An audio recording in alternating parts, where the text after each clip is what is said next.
할렐루야, 주님을 찬양합니다. 시편의 부흥이 있다 130회입니다. 오늘 본문 말씀은 시편 89편 네 번째 시간으로 33절부터 45절에 있는 말씀, 특히 34절에 있는 말씀으로 제목을 삼습니다.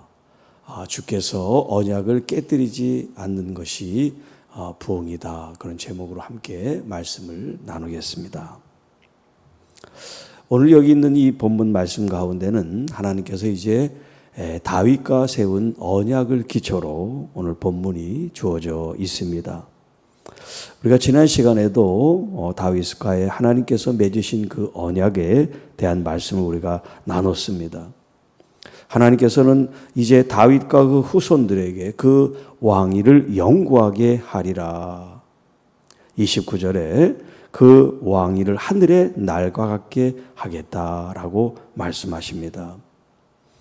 그러면서 이제 30절 이하에 그들이 하나님의 말씀, 그 언약, 그 규례, 그 법도, 그 계명을 지키지 않았을 때 하나님께서 어떻게 그들을 징계하시겠다라는 말씀을 하셨습니다. 그래서 32절에 회초리로 그들의 죄를 다스리며 채찍으로 그들의 죄악을 벌하리라 라고 말씀하세요. 그리고 이제 오늘 본문이 이제 주어져 있습니다. 자, 하나님께서 이 다윗과 맺은 그 언약 가운데 그 왕위와 그 자손들에 대한 하나님의 이 왕권에 대한 복을 말씀하시죠. 그러나 그들이 하나님의 말씀, 율법, 하나님의 그 법 가르침을 떠났을 때는 하나님이 회초리와 채찍으로 그들을 책망하신다는 거예요. 벌하신다는 거예요. 그러나 오늘 본문 33절, 그러나 하나님께서 그들의 죄와 잘못에 대한 징계는 하시지만 하나님 자신의 헤세드, 그 인자하심은 거두지 않겠다는 거예요. 굉장히 중요한 말씀입니다. 그리고 하나님의 그 성실, 그 에무나라고 하는 하나님의 변치 않는 그 진실하심, 성실하심, 그 온죄하심을 패하지도 않으시고 34절에 하나님 자신이 세웠던 그 언약 자체도 깨뜨리지 않으신다 하는 거예요. 잘못했을 때 하나님이 징계하고 벌은 하시지만 하나님의 인자와 성실과 그 언약 자체를 패하지는 않으신다 하는 거예요.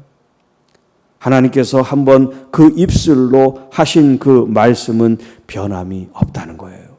다윗과 맺은 그 약을 하나님은 신실하게 이행하신다는 겁니다. 무엇으로요? 하나님의 거룩함으로. 하나님 그 자신이 변개할 수 없는 그 거룩함을 가지고 계시기 때문에 하나님은 당신의 그 거룩함을 가지고 한 번 말한 그 맹세를 결코 패하지 않고 변개하지 않겠다. 그것이 바로 다윗과 맺은 언약이다라는 거예요. 그래서 다윗에게 거짓말을 하지 않는다. 그런 표현을 쓰고 있습니다. 자, 36절. 그의 후손이 장구하고 다윗의 그 자손들을 말합니다. 그의 왕위는 해같이 내 앞에 항상 있으며. 자, 29절에는 그의 왕위를 하늘의 날들과 같게 한다 하는 표현을 썼는데 이제 이 30절에는 해같이 내 앞에 항상 있으며, 같은 의미인데 다른 단어로 쓰는 거예요. 이제 이런 문학적인 표현으로 같은 단어를 반복하지 않고 같은 의미지만 다른 단어로서 같은 의미를 이어가고 있다. 그렇게 이제 표현하고 있죠. 또 궁창의 확실한 증인인 달같이 영구에 영원히 견고하게 되리라 하셨도다. 자, 이제 36절, 37절의 말씀은 같은 의미가 되겠어요. 하나님께서 다윗과 맺은 그 언약 가운데 다윗의 그 후손들, 다윗의 그 자자손손 하나님이 오래 장구하게 그들의 그 생명을 축복할 뿐만 아니라 그들의 그 왕권, 그들의 왕위까지도 하나님이 보존하시겠다고 말씀하셔요. 자, 그런데 이제 그 다음부터가 문제입니다. 38절. 그러나 주께서 그의 기름 부음 받은 자에게 노하사. 여기 주의 기름 부음 받은 자는 누구냐면 바로 왕들을 가리켜요. 다윗의 그 후손인 왕들, 이스라엘 왕들, 주님의 기름 부음을 받은 그 왕들에게 하나님이 화가 나셨습니다. 그래서 그들을 물리치십니다. 그들을 버리셨습니다. 그의 종의 언약을 미워하사 그의 관을 땅에 던져 욕되게 하셨으며. 자, 여기 이제 관이라는 것은 뭐냐면 머리에 쓰는 관, 그 왕관을 말합니다. 왕관, 크라운, 왕관. 그 왕관을 하나님이 땅에 집어던져서 욕되게 했다는 거예요. 하나님께서 그들의 죄에 대해서 회초리와 채찍으로 징계를 하신다고 그러고 33절에는 인자와 그 성실하심이나 언약을 깨뜨리지 않는다 그랬잖아요. 그런데 여기 38절 이하부터는 그 다윗의 후손들 그 왕좌에 있는 그 기름 부음 받은 왕들에게 하나님이 지금 이렇게 대하신다는 거예요. 그들의 왕관을 땅에 집어 던진다는 거예요. 왜 그러실까요? 하나님은 그 인자하심도 거두지 않고 성실하심도 여전히 품고 계시고 언약도 깨뜨리지 않는 하나님이신데 왜 이렇게 진노하셨을까요? 40절. 그의 모든 울타리를 파괴하시며 그 요새를 무너뜨리셨다. 그 모든 울타리를 파괴하셨다는 건 뭐냐면 이제 그 나라의 어떤 그런 영역, 영토 그것을 이제 다른 나라가 침략하게 하나님이 허락하셨다는 거예요. 더 이상 하나님이 이스라엘을 보호해 주지 않겠다는 거예요. 그럼 하나님의 이 언약을 깨뜨리는 거 아닐까요? 그리고 하나님은 또 언약을 깨뜨리지 않는다고 말씀하시는데 사실 지금 일어나는 그 현실은 아수르나 바벨론이나 이런 강대국들에 의해서 지금 침략을 당하고 있는 이 모습을 지금 이 시인이 그것을 맞닥뜨리면서 지금 이런 얘기를 하는 거예요. 하나님은 언약을 깨뜨리지 않는다고 하시면서 우리로 하여금 이 이방의 이 민족들로 하여금 이런 침략과 고통과 순환을 당하게 하시는 게 이게 무슨 뜻입니까? 이렇게 지금 하나님께 항변을 하고 있는 거예요. 하나님은 그렇게 인자를 우리에게 거두지 않고 성실하심을 패하지 않는다 그러면서 왜 하나님 우리들에게 이렇게 고난과 역경과 아픔과 수치를 주십니까? 지금 그런 얘기예요. 41절. 길로 지나가는 자들에게 다 탈취를 당하며 그의 이웃에게 욕을 당하나이다. 주변에 있는 나라들, 주변에 있는 그런 백성들로 하여금 이스라엘 백성들이 가지고 있는 것조차 다 강탈당하고 탈취당하고 노략당하게 하나님 하십니까? 그리고 그 과거에는 이 다윗 왕조의 시대가 됐을 때는 그 주변 나라가 다 이 다윗에게 복종을 했어요. 오히려 조공을 바쳤을 때가 그렇게 왕성했던 그런 영화로운 때가 있었단 말이에요. 그런데 그것이 다 지나가고 지금은 이 이스라엘 왕국이 주변에 있는 작은 나라들까지 조공을 바치면서 이제 잘 봐달라고 해야 되는 그런 지경에 이르고 강대국들은 와가지고 마음대로 자기들 물건인 것처럼 착취하고 또 부녀자들을 끌어가고 말이죠. 이런 욕된 일을 지금 이스라엘 백성들이 당하고 있습니다. 아직 끝나지 않았어요. 그런 수치와 모욕이. 42절에 주께서 그의 대적들의 오른손을 높이시고, 아니 보통 하나님이 이스라엘 백성들, 하나님께서 하나님의 그 사랑하는 자녀들을 축복하시고 그 손을 높이 드셔서 마치 그의 뿔이 높아졌다라고 말씀하시는데 지금은 완전히 역전이 됐어요. 원수의 손을 하나님이 들어주셨다는 거예요. 이스라엘을 대적하는 그 사람 블레셋, 아수르 이 사람들의 손을 들어주셨다는 거예요. 그 원수들을 기쁘게 하셨습니다. 야, 이스라엘, 이것들이 아무것도 아니구나. 이름뿐이구나. 그렇게 하나님 이스라엘 백성들이 아무것도 아닌 존재로 타락하고 또 그렇게 이름값도 못하는 민족으로 하나님 만드셨습니다. 그의 칼날은 둔하게 하사 그가 전장에서 더 이상 버티지 못하게 하셨으며 이스라엘 왕과 이스라엘 백성들이 군인들이 이제 전쟁을 함에 나감에도 불구하고 과거에는 전쟁에서 이기는 그런 전력을 가지고 있었지만 지금은 나가면 다 패하는 거예요. 칼이 무뎌진 것처럼 둔하여진 것처럼 쓸 수가 없는 것처럼 전쟁터에서 버틸 수 없는 그런 고통을 지금 호소하고 있습니다. 여러분, 전쟁에서 패하는 이 백성들, 그걸 지켜보는 국민들은 또 어떻겠어요? 싸우기만 하면 과거에는 이겼는데 하나님이 다윗과 함께 하셔서 승리를 하신 그런 날들이, 영화로운 날들이, 전성기가 있었는데 지금은 싸우기만 하면 패하는 이런 초라하고 비참하고 참담한 현실을 지금 이스라엘 백성들이 경험하고 있단 말이에요. 44절 그의 영광을 그치게 하시고 그의 왕위를 땅에 엎으셨으며 더 이상 왕으로서 영광과 존귀를 받을 필요가 없게 하시는 것처럼 그들의 왕위를 땅에 집어 던져 엎으신 것처럼 그들의 그런 왕의 그런 그 왕관을 집어 던지시는 것처럼 이제 이스라엘 그 왕들의 영광이 끝나 버렸습니까? 더 이상 하나님 그들의 그 언약을 기억하지 않고 이제 이 이스라엘 다윗과 약속한 언약은 끝난 것입니까?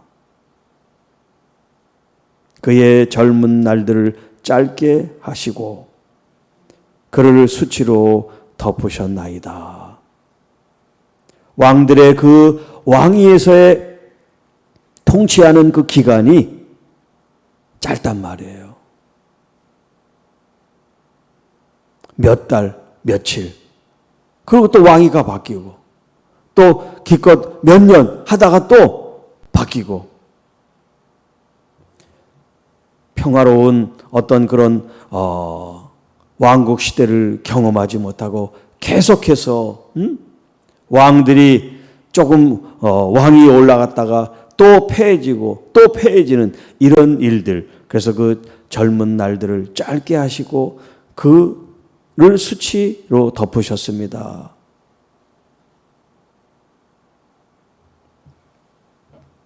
자, 지금 오늘 본문 말씀이 이게 끝이에요. 좀 허무하죠? 희망이 없고요. 하나님께서 약속하신 그 약속도 지켜지지 않는 것 같고 하나님의 그 언약을 깨뜨리지 않는다 그러면서 이스라엘 그 왕들과 백성들의 이 고통과 고난, 수치와 모욕 위에서는 하나님이 인자를 그들에게서 거두지 않는다고 그러고 나의 성실하심도 패하지 않는다고 말씀하시는데 하나님의 인자는 어디가 있고 하나님의 그 진실하신 그 성실하심은 도대체 이스라엘 백성들이 이렇게 순환과 고통과 모욕을 당하는 그때 어디에 있으셨냐 하는 그런 반문을 이 시인이 하고 있습니다. 우리의 삶도 어떻게 보면 이런 억울함과 또 어떤 그 답답함, 비통함, 애통함 이런 것들이 올라와서 하나님께 항변하는 그런 마음들 혹은 그런 기도들이 우리들에게 있을 수가 있겠어요. 자, 그런데 이건 이제 표면적인 이야기고 좀 더 이 본문을 좀 깊이 바라보면 하나님께서 하신 말씀의 의미를 우리가 알 수가 있는데요. 하나님께서 말씀하신 것처럼 하나님은 인자하심을 거두지 않으셨어요. 그리고 하나님의 그 성실을 폐하신 적도 없으시고요. 또 하나님께서 맺으신 언약을 스스로 깨신 적도 없어요. 그런데 왜 이스라엘 백성들이 이렇게 고난을 당합니까? 이스라엘 백성들이 왜 이렇게 처참한 현실을 맞닥뜨려야 될까요? 그것은 그들의 죄 때문이에요. 그들의 그 죄를 이제 깨닫게 하기 위해서 하나님은 여러분 당신의 종을 보내셨어요. 많은 선지자들을 보내서 경고의 메시지를 보냈습니다. 이스라엘 백성들이 앞으로 어떤 수치를 당할지 하나님께서 보여주며 돌아오게 말씀하지만 그들은 귀뚱해도 듣지 않았습니다. 한 번, 두 번 말한 게 아니에요. 돌아오라고. 한 번, 두 번 회개의 기회를 준 것이 아닙니다. 수차례 수년 동안 수많은 주의 종들이 얘기했지만 한 번도 듣지 않았어요. 하나님은 계속해서 인자를 발동하시고 성실을 그들에게 표현하시고 그 언약을 지켜나가시지만 그 언약을 순종하고 반응하고 따라야 될 이스라엘 백성들은 전혀 하나님의 말씀에 귀를 기울이지 않고 우상 숭배에 빠져 있고 강대국에 빌붙어서 조공을 바치고 그렇게 그들이 아첨하며 살았습니다. 그들의 마음속에 하나님은 계시지 않았습니다. 그들의 마음속에 하나님의 존재는 없어져 버리고 말았습니다. 그런 가운데서도 하나님은 여전히 그들을 사랑하시고 여전히 그들에 대한 진실하심과 그들의 언약을 하나님은 깨고 싶지가 않으신 거예요. 그런데 이스라엘 백성들은 그런 아수르나 바벨론이나 이런 강대국에 의해서 짓밟히는 일을 당했단 말이에요. 이것은 하나님이 언약을 파괴하시고 인자를 거두시고 성실하지 않으셔가 아니에요. 그들이 돌아올 수 있도록 하나님께서는 강한 채찍을 통해서 하나님의 인자와 성실과 하나님의 언약을 여전히 지키고 계시다는 거예요. 하나님은 그 언약을 지키시기 위해서 강대국을 들어서 그들이 나라 없는 서름을 겪고 이제 이방 땅에서 다시 고토를 생각하며 하나님 잘못했습니다. 우리가 정말 어리석었습니다. 그것을 깊이 깨달을 수 있는 하나님께서 기회를 다시 주고 계신 거예요. 비록 이 시는 하나님의 언약이 어디 있습니까? 하나님 인자가 없습니까? 우리는 이렇게 깨어지고 짓밟히고 있는데 하나님은 도대체 어디 계십니까? 라고 얘기하지만 하나님은 여전히 그 이스라엘 백성들에 대한 사랑을 가지고 계신 거예요. 우리들을 향해서도 마찬가지입니다. 정말 우리가 견딜 수 없는 고통을 당하고 때로는 억울한 일을 당하고 하나님 살아계시면 어떻게 나한테 이렇게 할 수가 있습니까? 그런 맞닥뜨리는 고난과 고통이 있을 때 우리는 나 자신을 돌아봐야 돼요. 하나님에게는 전혀 문제가 없어요. 내게 문제가 있어. 내 잘못 때문에, 내 죄 때문에, 내 허물 때문에. 하나님은 그렇게 화가 나신 건데 나는 내 죄를 돌아보지 않고 하나님 왜 그러시냐고. 하나님 원망했던 때가 얼마나 많이 있습니까?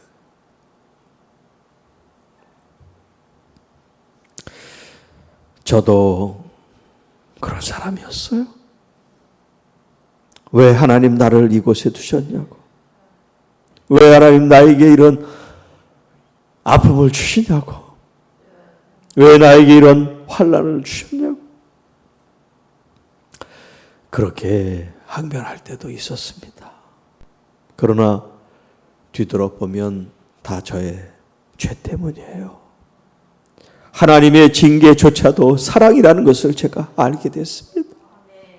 하나님은 우리를 사랑하시기 때문에 징계하시는 거예요. 사생아는 징계하지 않는다 그랬어요. 우리가 참 아들이기 때문에 참된 자녀들이기 때문에 하나님의 매는 아프지만 금해를 맞음으로 다시 돌아올 수 있다면 하나님은 100번 1000번 우리를 다스리실 거라는 거예요. 왜? 우리를 사랑하시기 때문에. 하나님께서 그 심판으로 죽어 영원 지옥에 들어가면 안 되기 때문에 나의 사랑하는 자녀들이 돌아올 수 있도록 하나님은 자신을 치는 마음으로 하나님 징계 채찍을 드신단 말이에요. 이스라엘 백성들이 그걸 알아야 되는데, 이 백성들이 그걸 알고 깨달아야 되는데 그러지 못하기 때문에 하나님은 아수르나 바벨론을 통해서 그 나라 일은 서러움과 고통을 겪게 하셨습니다. 그래서 오늘 제목이 주님께서는 언약을 깨뜨리지 않으시는 것이, 이것이 복입니다. 이것이 축복입니다. 이것이 감사입니다. 여러분, 하나님께서 우리를 향한 하나님의 이 말씀은, 진리의 말씀은 편하지 않습니다. 우리의 마음이 편하지 않도록, 우리 마음이 식어지지 않도록 더욱 뜨거운 마음으로 주님의 말씀을 읽으시고 그 말씀을 먹으시고 그 말씀을 따라 할 수 있는 마음을 달라고 주님 앞에 부르짖고 간구하는 여러분이 돼서 주님의 그 언약을 여러분 삶 속에 이루어 드릴 수 있기를 축복합니다. 여러분, 비록 다윗의 그 왕조에 의해서 그 왕위는 끊어졌는지 몰라요. 패해졌는지 몰라요. 그 왕관이 땅에 꽂힌지는 모르지만 하나님의 그 언약은 계속해서 이어졌는데요. 바로 다윗의 자손 메시아 하나님의 아들 예수 그리스도로 말미암아 그것이 이어졌다는 사실이에요. 그 예수를 통하여 오늘 우리에게 이어졌습니다. 우리가 바로 아브라함의 자손입니다. 다윗의 자손입니다. 왕같은 제사장입니다. 하나님의 자녀가 되는 권세를 받은 하나님의 사람들, 하나님의 자녀들이에요. 이제 여러분들이 하나님의 그 언약을, 하나님의 말씀을 잘 지킴으로 말미암아 이 언약이 여러분을 통하여 계승되고 전승되고 이어져 나가고 있다는 믿음을 갖고 여러분들의 삶, 여러분들의 생각, 여러분들의 그 시간, 여러분들의 주어진 사명, 또 그 모든 가치와 의미들이 얼마나 중요하고 복된지를 깨닫는 하나님의 귀한 삶이 되기를 축복합니다. 나는 지금 하나님의 언약 가운데 사는 사람이다. 하나님의 주신 말씀을 존중히 여기고 하나님의 그 말씀을 저희들이 순전히 따르며 하나님 그 말씀의 열매를 통하여 하나님께 영광 돌리는 교회와 성도가 되겠습니다. 그 마음으로 오늘 하루도 승리하는 우리 모두가 되기를 주님의 이름으로 축복합니다. 하나님 아버지, 감사합니다. 다 우리의 죄 때문이요, 허물 때문이요, 하나님을 찾지 않는 우리의 어리석음 무지 때문입니다. 주님 용서해 주시고 하나님의 말씀으로 다시 돌아가 하나님의 음성 듣기를 원하고 하나님의 뜻을 알기 원하여 우리의 하루하루의 삶이 하나님께 더 가까이 하나님께 영광 존귀 돌리는 거룩하고 복된 삶이 되게 하여 주옵소서. 오늘 하루도 주님 함께 동행하여 주옵소서. 우리를 도우시는 보혜사 성령님과 우리가 교통하고 교제하고 함께 나누며 기쁘고 행복하고 감사가 넘치는 오늘 귀한 날, 복된 날, 행복한 날, 아름다운 날 되게 하여 주옵소서. 모든 것 다 주님께 영광 돌리옵고 우리 주 예수님의 이름으로 감사하며 축복하며 기도하옵나이다. 아멘.